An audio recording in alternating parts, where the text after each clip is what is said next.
It was scary there for a second, but the trade for James Wiseman has officially went through. How are the Pistons going to use him? How can James Wiseman help the Pistons? How can they help unlock James Wiseman? We're going to talk about all of that in today's episode of the Locked On Pistons podcast. You are Locked On Pistons, your daily Detroit Pistons podcast. Part of the Locked On Podcast Network, your team every day.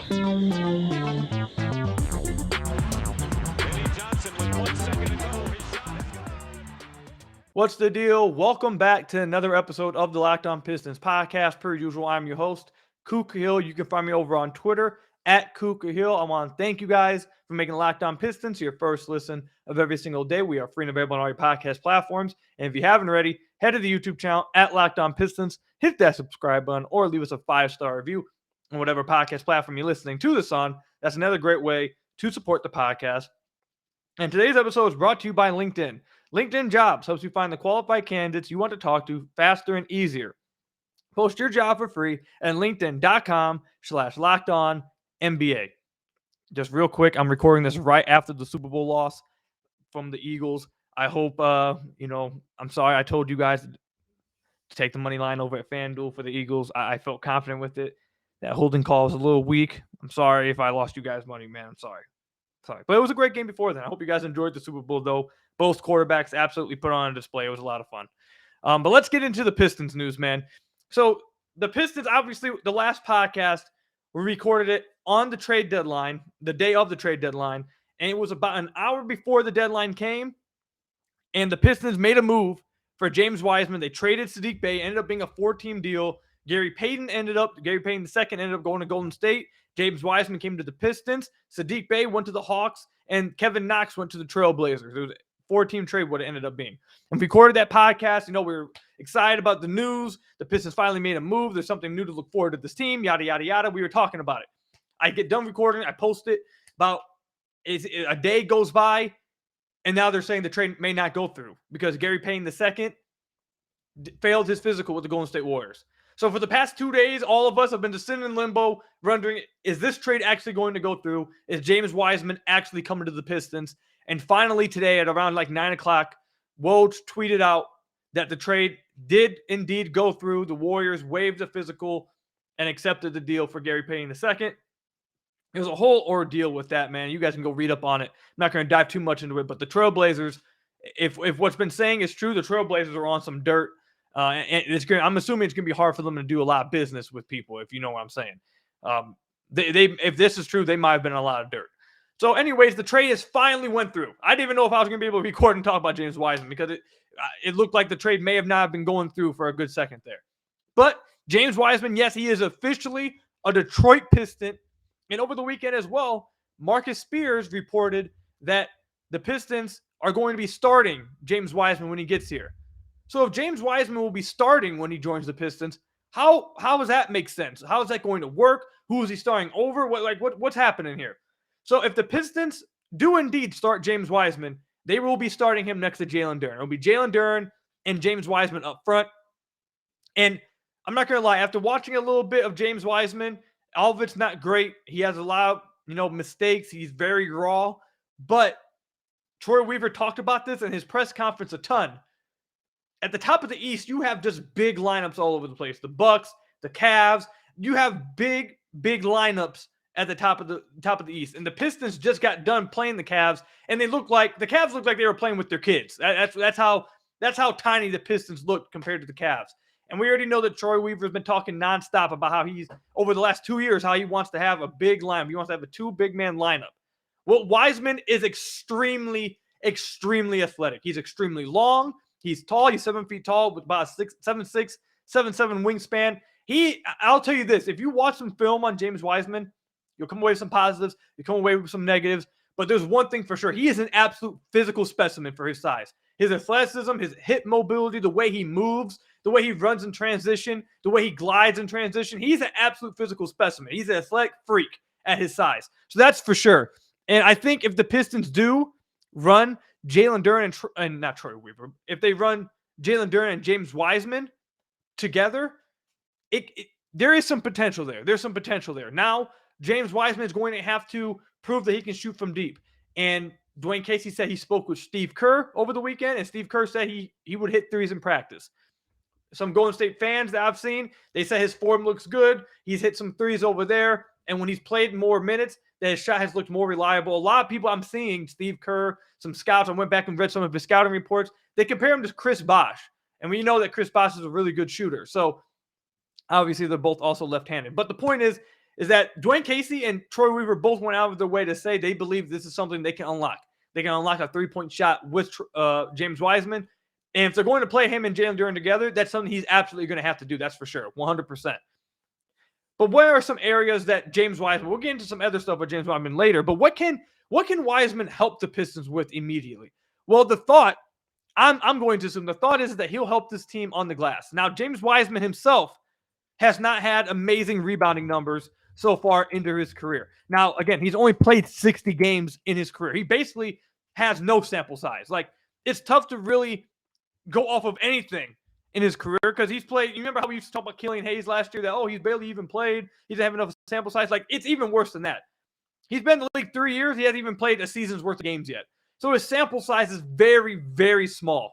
Very small. And almost, I kind of want to just throw it out the window what you've seen so far because it is so small. He hasn't even been able to play through a season's worth of games. It's tough. But so far in his career, he has not had amazing rebounding numbers. But I have to assume, and this is, I could be wrong, but I have to assume, and it seems like the team's banking on this as well, a team that's currently 23rd in the NBA in rebounding percentage, that struggles to rebound, despite the fact that they're starting quote-unquote two bigs, instead of Isaiah Stewart, who's an undersized center, power forward, 6'8", 6'7", whatever. Now you're starting Jalen Duren, 6'11", James Wiseman, 7 foot. Both of them extremely long, both of them extremely athletic. I have to assume that they're just strict size and athleticism and length on the glass should help the team. They should get better rebounding numbers. They shouldn't just get dominated on the glass. They sure as hell shouldn't just be dominated in the paint. And again, that's not because James Wiseman's like Dennis Rodman. It's not because he's Ben Wallace on the defensive end. But I have to assume that simply having that kind of length, the Pistons will actually be starting two bigs. On the podcast, we've talked about it a ton. The Pistons say they're starting two bigs, but they're not really. Because not James Wiseman, Isaiah Stewart is extremely undersized. He's not very athletic. He can't get up off the ground. So I've never felt like they're actually starting two bigs. Now they're 100% starting two bigs. They do, if the reports are right, and they start James Wiseman. That's legit two big guys down there. I think it should help in that area. Another place that I think James Wiseman, from the stuff I've seen and some of the breakdowns I've read about him over the last few days, I think he'll help the Pistons in transition. Now, the Pistons, they should be scoring more points. If you like, you think that with the Pistons, with Jay and Ivy, they would have a lot more points in fast break. But they only have 11 points scored per game in fast break. That's 25th in the league. Now, I don't think James Wiseman's just going to show up and all of a sudden start taking the ball going coast to coast. What I'm saying is I hope that towards the end of the season, the team starts to try and play a little bit more in the fast break scenario or in situations, because James Wiseman should be a freak in transition. Some of his best highlights that I saw, some of the best film I saw of him, where it was him in transition. The dude just glides down the floor. He just looks like a gazelle. I'm not joking. He is an absolute physical specimen, and he should dominate in transition, along with Jane Ivey, who should dominate in transition, and with Jalen Duren, who himself runs the floor really well. Those guys, they should be playing up-tempo and trying to get out. Now, obviously, you have to get stops, but also you have to get defensive rebounds. And like I just mentioned, the Pistons weren't a very good rebounding team.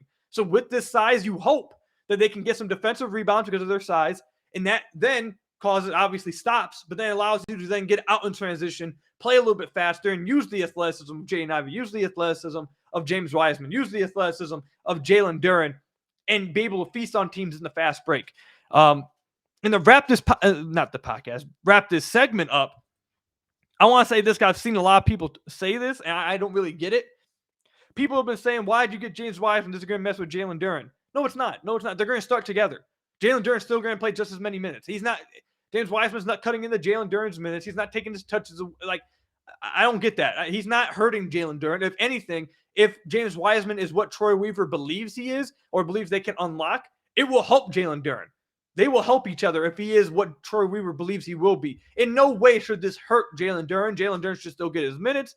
I don't get that. I don't get how people can assume that. we have 2 5s now. They may start together, but I'm going to assume that they're going to stagger those two guys to make sure one of them are always on the court and they're playing. They're the ones soaking up the backup 5 minutes. They'll probably get James Wiseman out early, then sub Stu in, and then get Jalen Duren out and have Wiseman come back in at the 5. So Stu's always at that 4 position, and they have backup 5 minutes now because they haven't had them all year. But yeah, I just wanted to put to bed that he's going to hurt Jalen Duren. This is somehow going to stunt the development of Jalen Duren. No, it won't. No, it won't. I don't see how. I don't get why people continue to say that. It's not going to happen. I don't get the logic behind that. But yeah, that's my initial takeaway. Real quick of James Wiseman's trade officially being accepted and how he can help the Pistons in ways that I'm looking forward to them using him. I'm really excited, man. The Pistons needed some new energy injected in, something to watch for, and I'm really excited for it. So I can't wait to see him on the floor.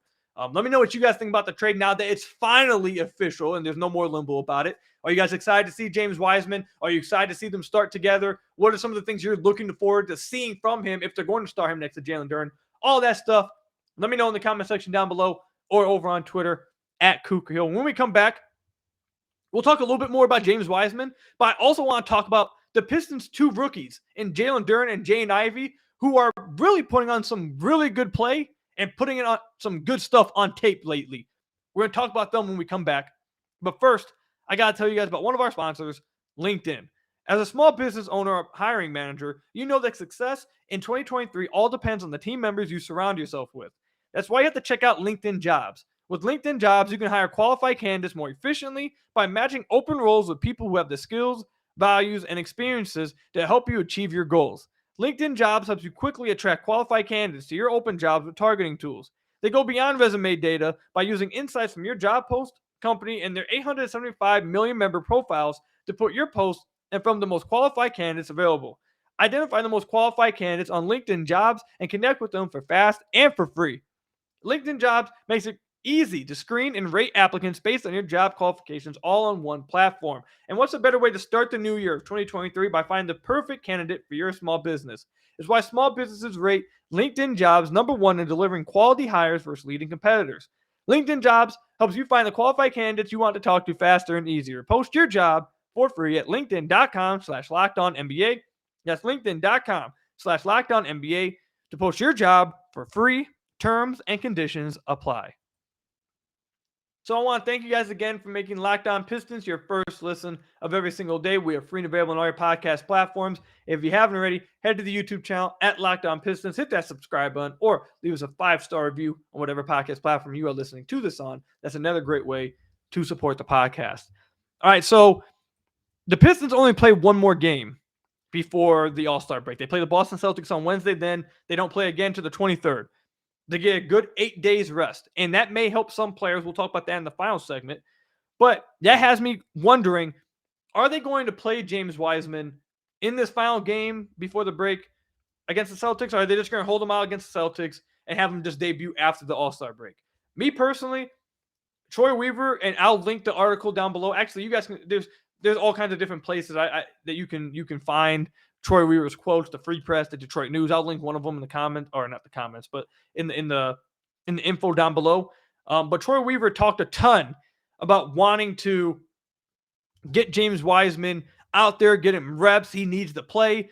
He had an absolute bar that Troy Weaver. He said, "If you with a talent like yours, if you don't use it, you'll lose it." I think that was an absolute bar.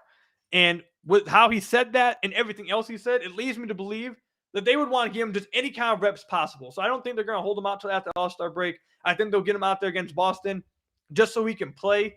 I don't think they're too concerned about that. That's my guess. But I could also see them coming to the conclusion of, okay, he needs to get some more practices in before we just throw him out there. I can see both ways, but with what Troy Weaver had been saying, I have to assume they're just going to throw him out there against the Celtics. I hope they do, because I kind of want to see him play, and it's going to make it a lot more exciting to watch the Pistons play. So we'll see what happens. But anyway, in either way, we're going to see James Wiseman play for the Pistons in the next 10 days. One of the two, either on the 15th or on the 23rd. We'll see which one. But we'll talk more about James Wiseman too in future podcasts. Obviously, I told you guys I wanted to get a Golden State Warriors person on the podcast and talk to them about James Wiseman, but we didn't know if the trade was even going to go through. Like until 2 hours ago, Literally, I'm recording this 2 hours ago is when we finally found out it was going to be official. So, like, I couldn't. I wasn't going to plan anything if the trade was going to get canceled anyway. So I was waiting. Now that it's official, I will go out and try to find a Golden State person to talk to, bring them on the podcast, and talk to them about James Wiseman. But like I said, it would have been this one, but the Warriors were really petty about all this. They were just playing real petty. So stay tuned for future podcasts. We'll talk even more about the new Piston. But I want to talk now about the Pistons' 2 rookies, Jaden Ivey and Jalen Duren. I want to start with Jalen Duren, and we've been giving him more and more credit on the podcast because of how young he is. He's the youngest player in the NBA, and how he continues to just feels like he just gets double-doubles as easy as possible. It feels like it's always just a double-double every night, and now we're just like expecting it from him. And we've talked about over and over how that shouldn't be something you're just expecting from a player, especially at 19 years old, especially as the youngest player in the NBA. So he had been playing well. Then the San Antonio Spurs game happened on the 10th. Jalen Duren had 30 points in this game, 17 rebounds, 3 assists, 4 blocks, 13 of 20 from the field, and a double OT win for the Detroit Pistons. In this game, the Pistons backcourt could not hit the side of a backboard. The only reason why they won this game is because Jalen Duren went crazy. And he didn't just get these points. He didn't just make this impact by dump-offs or, just hanging around the rim and just getting easy dunks. He was showing up post work. He was showing up drop steps. He was showing up and unders. He was showing up the step throughs that people think are travels when you pick up your back foot. That's a little bit of an annoyance for me. I get called for it all the time. I don't know why they continue to call those travels. They're not. But he even showed up that kind of footwork, step through, finish on the opposite side of the basket. We saw all kinds of stuff. We saw a post fadeaway from him. We saw all kinds of stuff against the San Antonio Spurs, and it just showcases just how insanely high this dude's ceiling is. I just need to let you guys know this again. He is 19 years old. He's the youngest player in the NBA. And not only is he already a great rebound, or I won't call him an actual great rebounder, but he's a great rebounder for his age, already basically averaging a double-double as a starter. Not only is he a great finisher around the rim, he shoots like 70% from the field. He rarely misses. If you give him the ball around the rim, he's dunking it more than 50%, 70% of the time, he's dunking it. Not only is he all that, but he's improving as a defender. He's improving at rim protection. He's improving in drop coverage reps. But now he's showcasing footwork in the post. He's showcasing nice touch around the rim. He's showcasing a post fadeaway. And what I love even more that we haven't even touched on is the fact he continues to showcase what feels like every single game, his passing ability.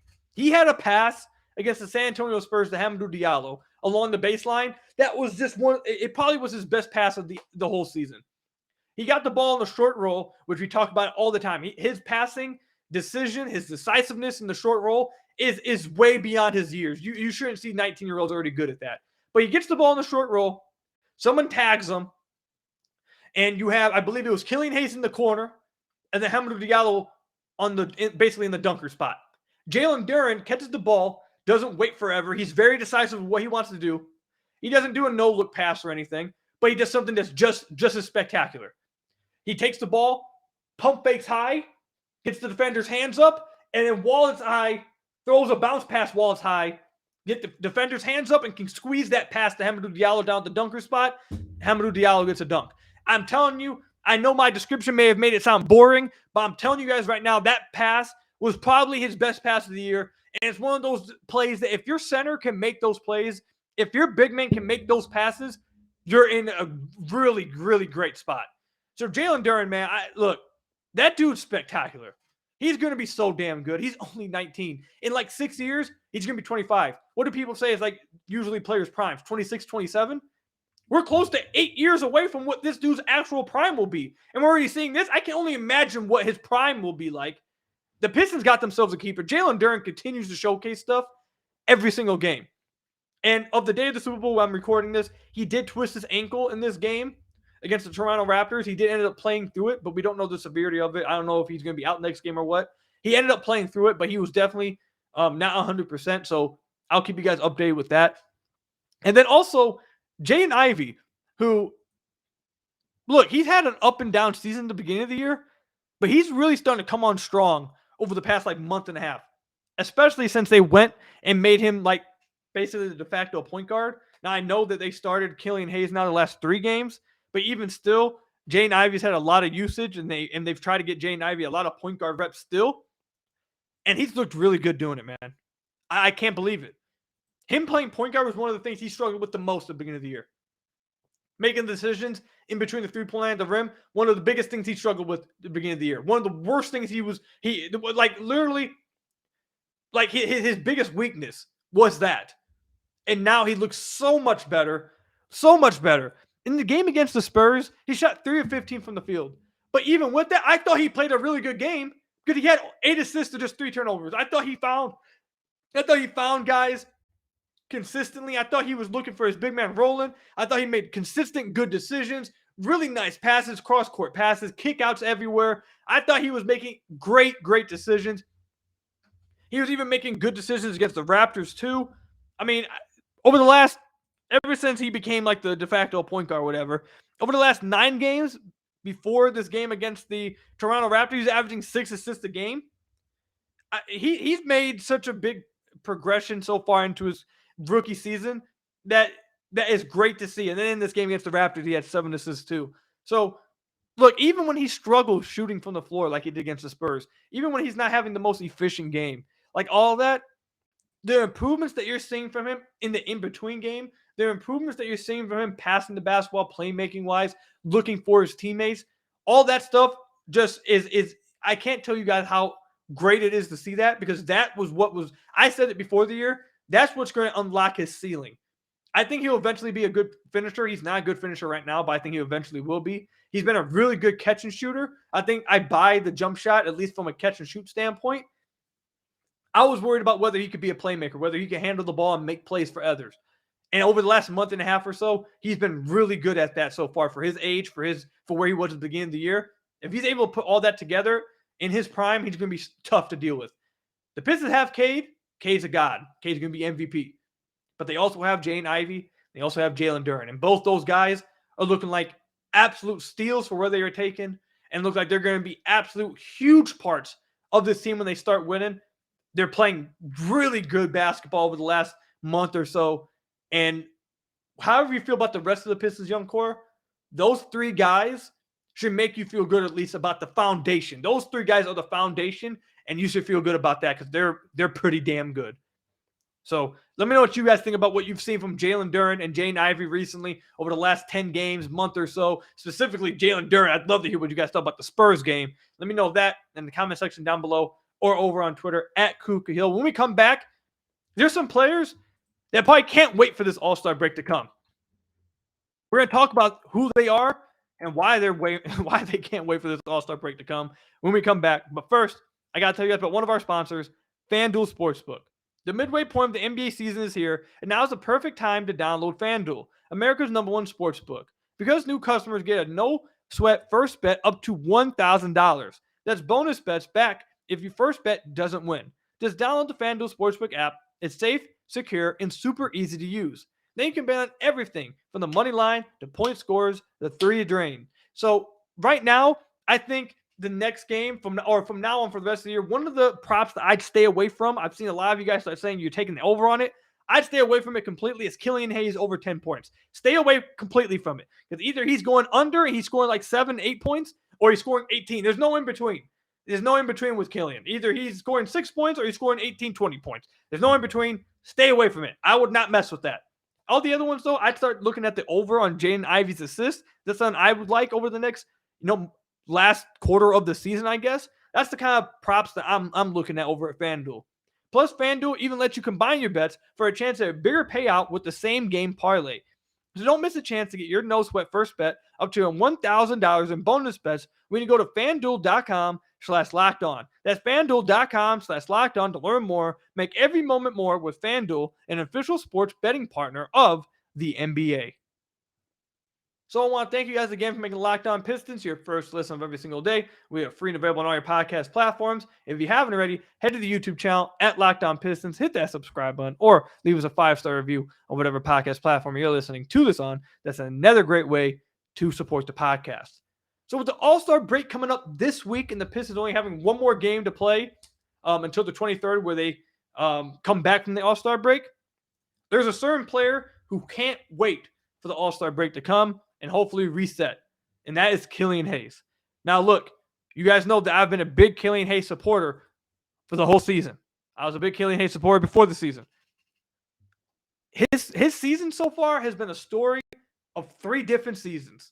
The first 10 games, awful. Purely awful. We all know the numbers. Then you have the story of the next 33 games of his season, where he was averaging 12 points a game, 43% from the field, 36% from deep, was one of their best shooters from beyond the arc. He was averaging 12, 6, 3, and 2. So you had that 33-game stretch where he was playing really, really well. One of their best players over that 33-game sample. And now you have the last 9 games where he's had 2 good games. He had 1 good game against Brooklyn, and then he had a good game against Boston. But outside of that, he struggled mightily.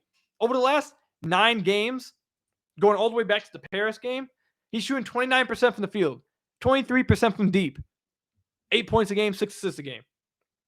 So his story of his season has been 3 different stories. He had the first 10 games that were awful. Then he had that long mid-range, middle area, 33 games where he was looking really good.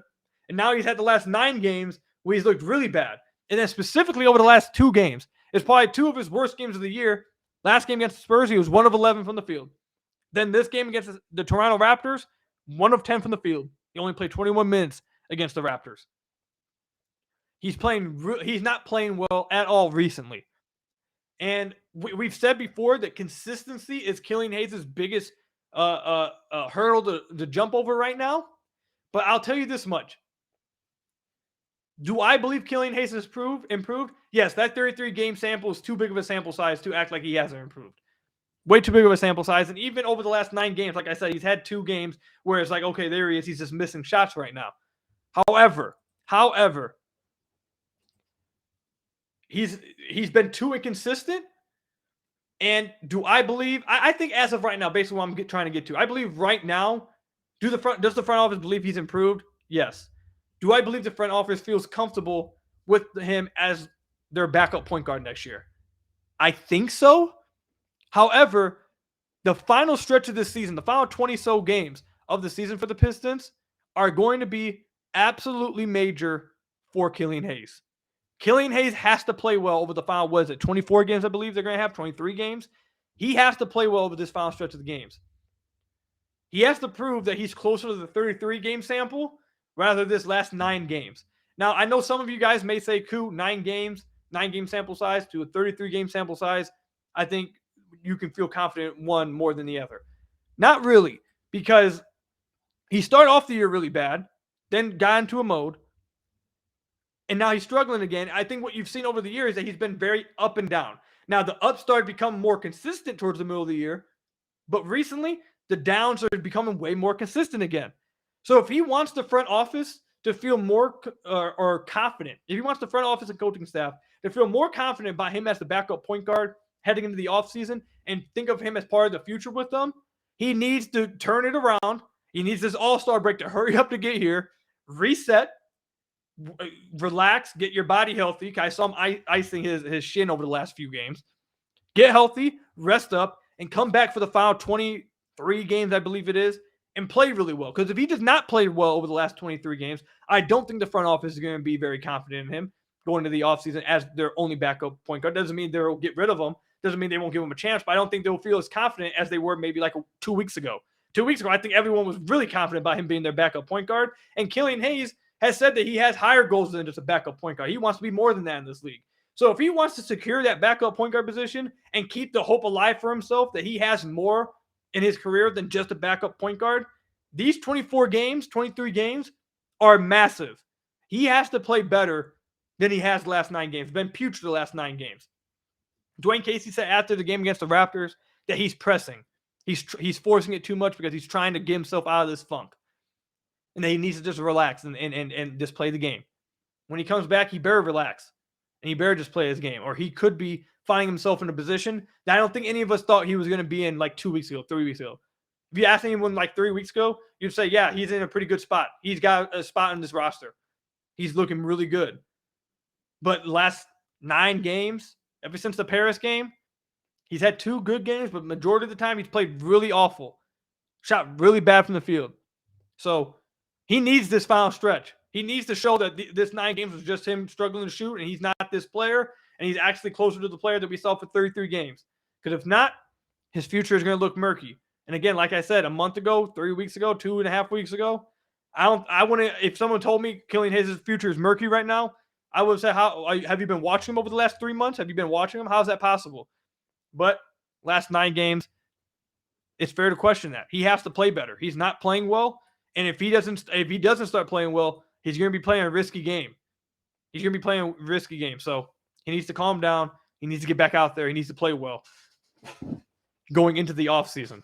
I believe he will. I believe in Killian Hayes, but you got to see it happen. We got to see it happen over the last 23 so games. So Killian Hayes couldn't have asked for a better time for this All-Star break to get here. So let me know what you guys think about that. Do you guys think Killian Hayes can get it back together after the All-Star break, or do you think it's over with? Let me know in the comment section down below or over on Twitter @KukaHill. That's all I've got for you guys today. Thank you guys for listening. Thank you for making Locked On Pistons your first listen of every single every single day.